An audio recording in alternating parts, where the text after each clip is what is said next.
صباح الخير يا جماعه، عاملين ايه؟ احنا النهارده من اجمل اطلالات مطروح. طبعا اطلالاتي كلها جميله وقمر. طالعين من عماره عزه، بيقولوا عليها قصر الإليزيه بس انا بقول عليها عماره عزه حقيقه. عشان الناس اللي عماله بتقول الشواطئ مقفوله والصيف خلص والبلد فاضيه. بصوا يا جماعه، ادي ده شاطئ الليدو اهو.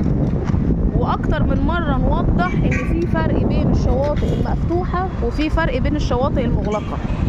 اللي هي شواطئ، يعني ايه شواطئ مغلقه؟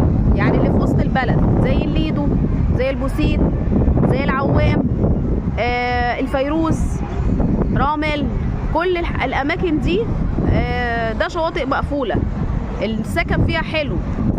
بصوا ادي الغرام اللي عمالين يقولوا ده مغلق، ادي الغرام اهو. بص ما شاء الله باين من الروف بتاع عزه هنا. بصوا يا جماعه ادي الغرام ما شاء الله.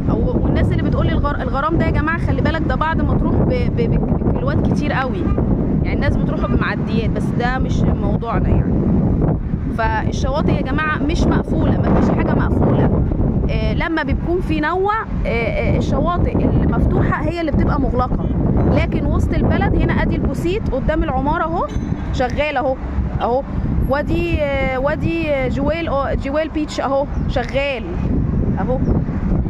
عشان الناس اللي بتقول الشواطئ يا مروه مغلقه اهو.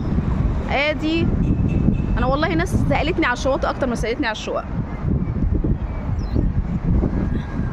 وادي اللي قدام سلطانه، ادي الليدو اهو، وادي جامع العوام. وشرحنا قبل كده منطقه، بصوا العوام جامع العوام بالظبط نصيتين بينه وبين عزه.